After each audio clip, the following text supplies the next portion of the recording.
સ્વચ્છતા અને સ્માર્ટ સિટીની ઓળખ ધરાવતા સુરત શહેરના ચોક વિસ્તારમાં આવેલા ઐતિહાસિક કિલ્લા પાસે ગંદકીના દ્રશ્યો સામે આવ્યા છે। સુરતની શાન ગણાતા આ કિલ્લાની લગોલગ વરસાદી પાણી ભરાઈ જતા જાણે તળાવ સર્જાયું હોય તેવી સ્થિતિ જોવા મળી રહી છે। પાણીમાં લીલ જામેલી છે અને તેની આસપાસ પારાવાર ગંદકી જોવા મળી રહી છે।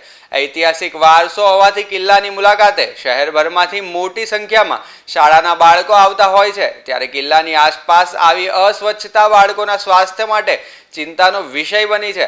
લાંબા સમયથી ભરાયેલા પાણીમાં મચ્છરોનો ઉપદ્રવ વધવાની શક્યતાઓ છે, જેને કારણે ડેન્ગ્યુ અને મલેરિયા જેવી બીમારીઓનું જોખમ ઊભું થઈ શકે છે।